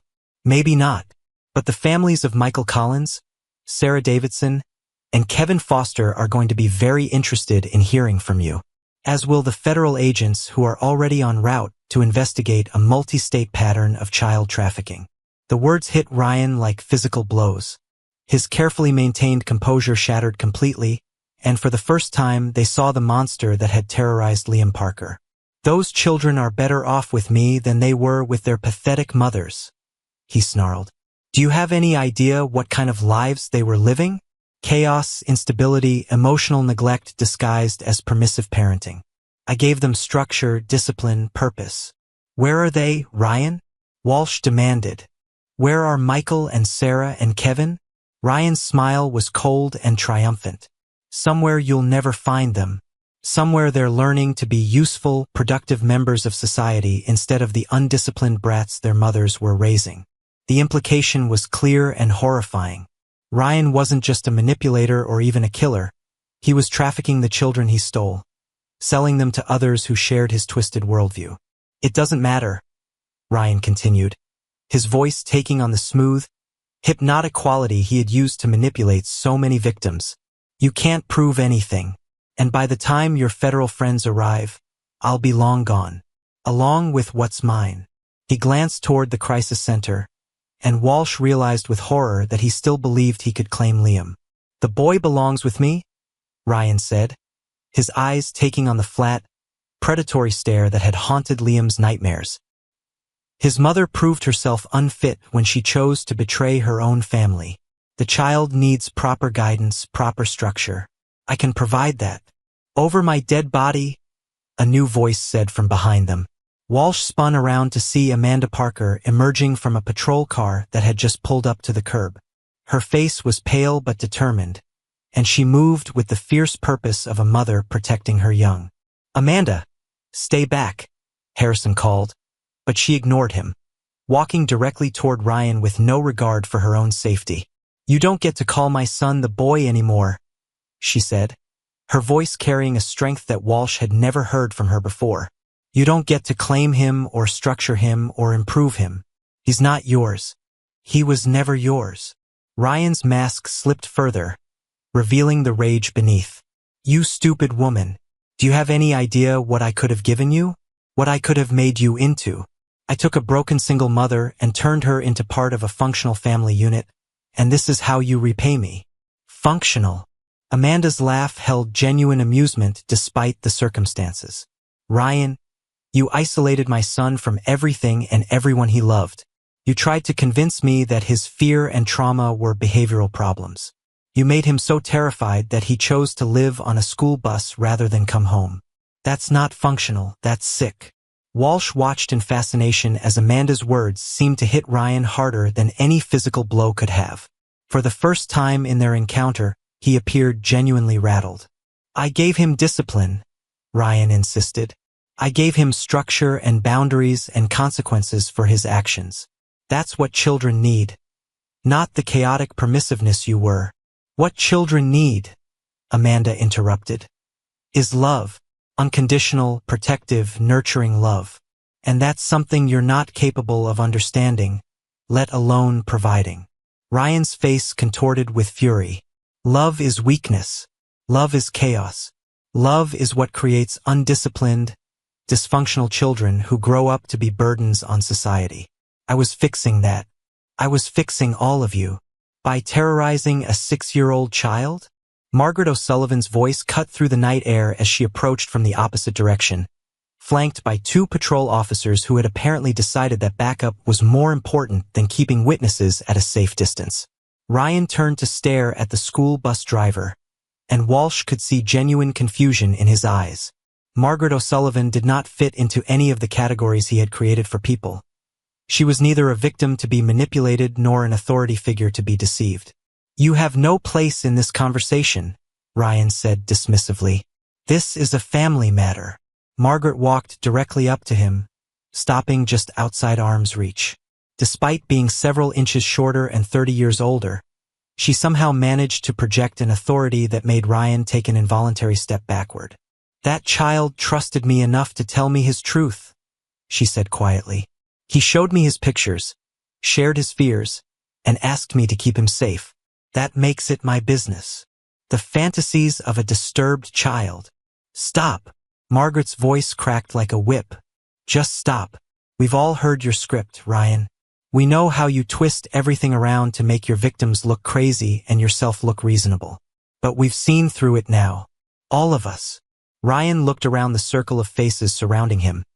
Detectives, patrol officers, the mother he had tried to break, and the bus driver who had saved his intended victim. For the first time since this confrontation began, Walsh saw something that might have been genuine fear in his eyes. You can't prove anything, he said again, but his voice lacked its earlier conviction. We can prove that you've been living under false identities, Walsh said. We can prove that children have disappeared from every family you've infiltrated. And we can prove that you attempted to break into a secure facility tonight with the intent to kidnap a child. I was checking on my son. Liam Parker is not your son, Amanda said firmly. He never was your son. You were a stranger who manipulated his way into our lives, and now you're going to pay for what you did to him. The sound of approaching sirens filled the air. Federal agents, Walsh realized, arriving much faster than she had expected. Ryan heard them too, and his composure finally cracked completely. You have no idea what you're interfering with, he snarled, his voice losing all pretense of smoothness. Do you think I'm working alone? Do you think there aren't others who share my vision of proper child development? You've saved one child, but there are dozens more who need guidance, structure, discipline. You can't save them all. The admission hit Walsh like a physical blow. Ryan wasn't just a lone predator. He was part of a network, an organization that trafficked in stolen children under the guise of providing structure and discipline. Tell us about the network, Ryan, she said urgently. Tell us who you're working with, where the children are being held, how we can find them. Ryan's smile returned, cold and triumphant. Even if I wanted to help you, which I don't, it wouldn't matter. The organization has protocols for situations like this. By now, every safe house has been relocated. Every child moved to a new location. You'll never find them. The federal vehicles were pulling up now, their headlights flooding the scene with harsh white light. Walsh could see agents in tactical gear emerging from the cars, moving with the practiced efficiency of a major operation. It's over, Ryan, she said. Either way, it's over. Ryan looked around at the federal agents surrounding him, then back at Amanda and Margaret. For me, perhaps, but not for the cause. There will always be broken families that need fixing, undisciplined children that need proper guidance. You can't stop what we're doing. You can only delay it. As the federal agents moved in to make the arrest, Ryan turned to look directly at Amanda. You had your chance to be part of something meaningful, he said quietly. Your son could have learned discipline, respect, proper behavior. Instead, you've condemned him to a life of chaos and emotional dysfunction. Amanda stepped forward until she was inches from Ryan's face. My son is going to learn love, Ryan. He's going to learn trust and creativity and joy. He's going to learn that his feelings matter, that his fears are valid, and that he deserves to be protected. Those are the things that actually matter. Ryan's laugh was cut short as federal agent placed him in handcuffs. We'll see how well your permissive parenting serves him when he grows up to be another statistic, another failure of the modern family structure. Agent Morrison, FBI, the lead federal agent said, approaching Walsh and Harrison. We'll need to debrief with you and coordinate our investigation. Based on what we've intercepted from his communications, this trafficking network is much larger than we initially suspected. Walsh nodded, but her attention remained focused on Amanda and Margaret, who were embracing with the fierce relief of people who had faced evil and survived. Is Liam safe? Amanda asked. He's safe, Agent Morrison confirmed. We have a full protective detail on the crisis center, and will maintain security until we can neutralize the rest of the network. Margaret looked toward the crisis center, where lights were now blazing in every window. Can we see him? Can we tell him it's over? Agent Morrison hesitated. The child has been through significant trauma. We'll want our specialists to evaluate. He needs his mother, Margaret interrupted firmly. And he needs to know that the monster who terrorized him can't hurt him anymore. Amanda squeezed Margaret's hand gratefully. She's right. Liam needs to see that we're all here, that we all fought for him. Agent Morrison studied their faces for a moment, then nodded. 10 minutes. And then we need to begin processing this scene and preparing for a much larger investigation. As they walked toward the crisis center, Amanda turned to Margaret. I don't know how to thank you for what you've done. You saved my son's life. Margaret shook her head. Honey, Liam saved himself. He was brave enough to trust a stranger with his truth, smart enough to survive on his own for 3 days, and strong enough to keep believing in his own reality even when everyone around him was telling him he was wrong. That's not something I did. That's something he did. They found Liam sitting up in his bed, his eyes wide with fear and confusion as staff members tried to explain the commotion outside. When he saw his mother and Margaret in the doorway, his face transformed with relief so profound it was painful to witness. "Mom! Mrs. Margaret!" He launched himself into Amanda's arms, and she held him with the fierce protectiveness of someone who had almost lost everything that mattered. "Is he gone?" Liam asked, his voice muffled against his mother's shoulder. "Is Ryan really gone?" "He's gone, baby," Amanda whispered. "The police caught him, and he can never hurt you again." Liam pulled back to look at her face, searching for any sign of deception. "Promise? Promise he can't come back." "I promise, sweetheart. And there are federal agents here to make sure of it." Margaret knelt beside them, placing a gentle hand on Liam's back. "You were so brave, honey. You told the truth even when it was scary, and you never stopped believing in yourself. That's what saved you." Liam looked at her with those impossibly blue eyes, and Margaret saw that some of the fear had already begun to fade. "Mrs. Margaret, will you still be my friend? Even though the scary part is over." Margaret felt tears prick her eyes. "Liam Parker, I will be your friend for as long as you want me to be. That's a promise." "What happens now?" Amanda asked, looking between Margaret and the federal agents who waited respectfully in the hallway. "Now we heal," Margaret said simply. "Now we build the kind of life Liam deserves, full of love and laughter and all the chaos that comes with being a real family." Amanda smiled, the first genuine smile Margaret had seen from her since this nightmare began. "That sounds perfect." Outside, Ryan Crawford was being loaded into a federal transport vehicle, his carefully constructed world of manipulation and control finally collapsing around him. But inside the crisis center, a mother and son were beginning the process of rebuilding their lives, supported by an unlikely ally who had refused to look away when a child needed help. Liam had drawn his last picture of mirrors and monsters. From now on, his artwork would show houses full of laughter, families that chose love over structure, and children who were free to be afraid, to be joyful, to be human. The long route home had finally come to an end. 6 months later, Margaret O'Sullivan pulled bus 47 into the familiar parking lot of Millbrook Elementary, watching as children streamed toward the yellow vehicle with their usual mix of excitement and after-school exhaustion. The October afternoon was crisp and clear, a perfect mirror of the day she had first found Liam hiding beneath seat 14. "Mrs. Margaret," Liam's voice called from the crowd of children, and she smiled as she watched him bound up the steps of the bus. He was taller now, his face fuller and more relaxed. The haunted expression that had marked his features for so long had been replaced by the natural curiosity and energy of a healthy 7-year-old. "How was school today, honey?" Margaret asked as Liam settled into his usual seat, the front row on the right, where he could chat with her during the ride home.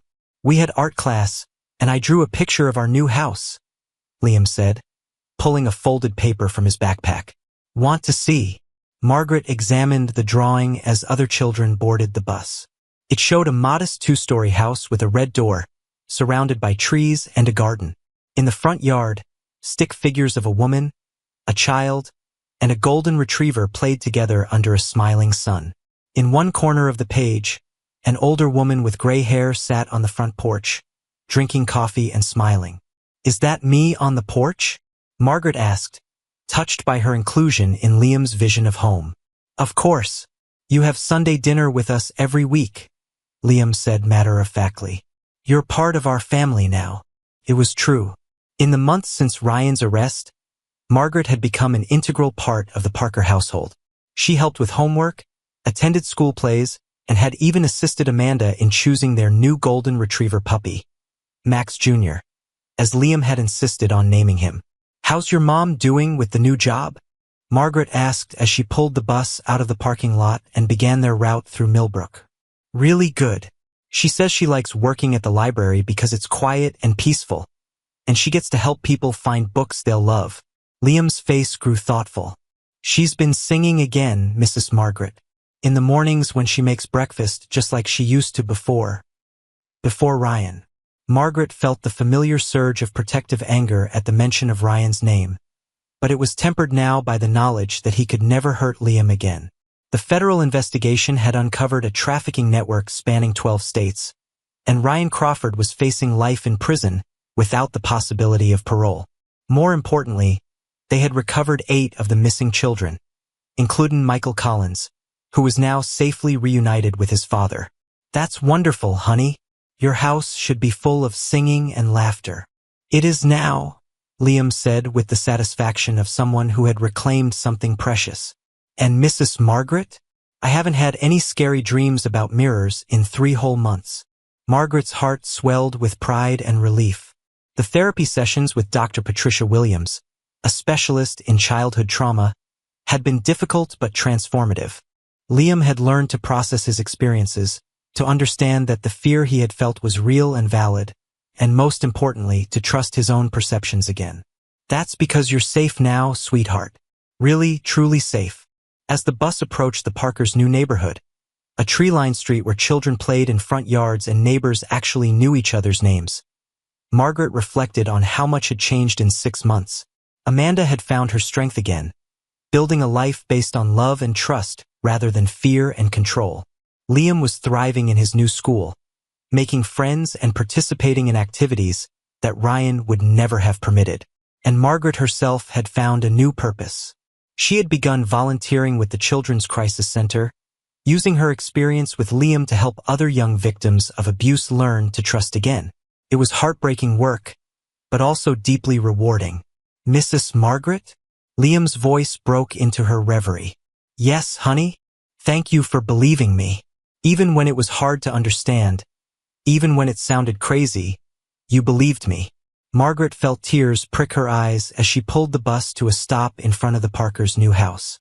Through the front window, she could see Amanda setting the table for an early dinner, Max Jr. sleeping peacefully on his dog bed, and the warm glow of a home filled with genuine love and security. "Liam, you saved yourself by being brave enough to tell the truth. I just listened." "But listening was everything," Liam said with the wisdom of someone who had learned the difference between adults who truly heard children and those who merely pretended to. "Listening was what saved me." As Liam gathered his backpack and headed for the door of the bus, he paused and looked back at Margaret. "See you Sunday for dinner? Wouldn't miss it for the world, honey." Margaret watched as Liam ran up the front walk and burst through the red door, calling out to his mother with the easy joy of a child who knew he was loved and protected. Amanda appeared in the doorway, smiling and laughing as Max Jr. bounded around them both in circles of pure canine happiness. This was what family looked like, Margaret thought as she put the bus back in gear and headed toward her final stops of the day. Not the sterile perfection that Ryan had tried to impose, but the beautiful chaos of people who chose to love each other despite their imperfections. As she drove through the familiar streets of Millbrook, Margaret reflected on the lesson Liam had taught her, that sometimes the smallest voices carried the most important truths, and that the courage to listen could save lives. In her rearview mirror, the Parker house grew smaller but no less bright, a beacon of hope in a world that sometimes seemed determined to extinguish the light of innocent trust.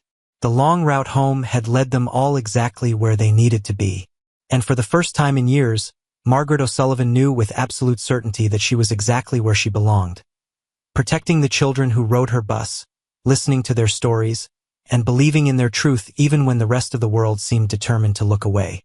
The mirrors in Liam's nightmares had finally gone dark, and in their place, windows had opened, windows that looked out on a future filled with possibility, love, and the unshakable knowledge that some adults could be trusted to keep their promises. The healing had begun, and it would continue, one day at a time, one small act of courage at a time, until the scars left by evil were transformed into the strength needed to help others find their way home.